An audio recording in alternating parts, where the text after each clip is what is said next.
جو یہ والی سزا ہے یہ تو ہے کرپٹ پریکٹسز کا. جی میں نے آپ کو بتایا ہے کہ میں نے پوائنٹ نمبر 38 اور پوائنٹ نمبر 39 کے اندر جج نے بڑی وضاحت کے ساتھ لکھا ہے کہ میاں نواز شریف پہ کرپشن ثابت ہو گئی ہے اور قانونی جو پیرامیٹرز تھے لیگل ٹیسٹ تھا کرپشن ثابت کرنے کا وہ ثابت لیکن اس کی ایزمپشن کیا ہے, اس کی بیس کیا ہے, بنیاد کیا ہے؟ میں آپ ہی کی زبانی سن لوں. بنیاد اس کی یہ ہے کہ ہل میٹل کا 88% جو منافع تھا وہ 3 سال حسین نواز اپنے والد کو دیتا رہا, تو وہ اس سے ثابت ہوتا ہے کہ یہ کرپٹ پریکٹس تھی. وہ بے نامی دار تھا, فیکٹری کا اصل اونر نواز شریف تھا, تو سزا ان کو ملک صاحب اگر کوئی کمپنی بنی ہے اور اس کا میں ثابت نہیں کر سکتا کہ وہ کمپنی کیسے بنی ہے, نہ میرا بیٹا ثابت کر سکتا ہے وہ کمپنی کیسے بنی ہے, اور اس کے بعد اس کمپنی کا 88% منافع میرے اکاؤنٹ میں آتا ہے اور باقی 10% منافع جو ہے اوور پیریڈ آف 5 ایئرز وہ میرے ملازموں کے اکاؤنٹ میں آتا ہے, تو وہ company in all intents and purposes میری ہی ہے.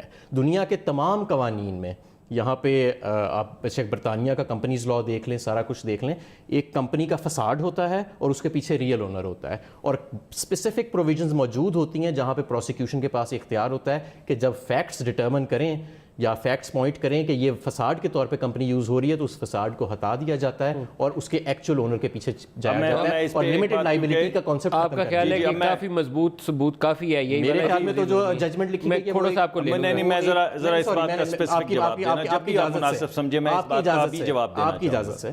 میرے خیال سے جو ججمنٹ لکھی گئی ہے وہ ٹھیک لکھی گئی ہے, جو فیکٹس ہیں وہ سپورٹ کرتے ہیں. میاں نواز شریف صاحب کو ٹرائل کورٹ میں, جے آئی ٹی کے سامنے, سپریم کورٹ میں اور 2 مختلف ججز کے سامنے وہ کوئی منی ٹریل نہیں دے سکے, اور نہ ہی وہ یہ ثابت, اور ان کے بچے بھی آنے کو تیار نہیں ہے پاکستان میں. یہ جج صاحب نے لکھا ہے کہ حسین نواز نے بھی پیش ہو کے کوئی منی ٹریل نہیں دی اور میاں صاحب نے بھی کوئی دفاع میں کوئی ثبوت نہیں دیا. میں آپ کو پاکستان کے قوانین کا حوالہ دیتا ہوں, برطانیہ کے قوانین کی بات تو بعد میں کریں. پاکستان کا بھی یہی جی میری بات تو کر لینے تھے, آپ کر لیجئے, میں بعد میں کر لیتا ہوں. آپ کاٹ رہے تھے پہلے بات, نہیں میں معافی چاہتا ہوں اس کے لیے, معاف کر دیں. ٹھیک, بہت مہربانی ہے آپ کی. دیکھیں بات یہ ہے کہ بڑی سیدھی سی چیز ہے کہ آپ یہ کہہ رہے ہیں 2 آئیڈینٹیکل کیسز ہیں, ہل میٹل کا بھی اور دوسرا, ایک میں ایک بچہ ہے دوسرے میں دوسرا بچہ ہے. دونوں کیسز کے اندر آئیڈینٹیکل کیسز ہیں, کوئی فرق نہیں ہے. فرق صرف اتنا ہے کہ ایک کیس میں ایک بچہ اپنے باپ کو پیسے بھیج رہا ہے, آپ 88% کی بات کر رہے ہیں. یہاں پہ جو لوگ کام کرتے ہیں پوری دنیا کے اندر, پاکستان جو ایکسپیٹریٹ ہیں بالخصوص جو مڈل ایسٹ میں بیٹھے ہیں, وہ تو تقریباً 90-100% اپنے پیسے اپنے والدین کو اپنے والدین کو بھیجتے ہیں. $9 ملین یعنی 1.5 ارب روپے. آج آپ نے یہ طے کیا ہے پرنسپل کہ اگر کوئی اپنے والدین کو پیسے بھیجے تو اس کا مطلب ہے کہ اس کے والدین مجرم ہیں. آپ نے یہ قانون طے کیا ہے کہ اگر کوئی اپنے والدین کو پیسے بھیجتا ہے تو جو بھی آپ کام کر رہے ہیں پاکستان سے باہر, اس کے اصل مالک جو ہیں آپ کے والدین ہیں.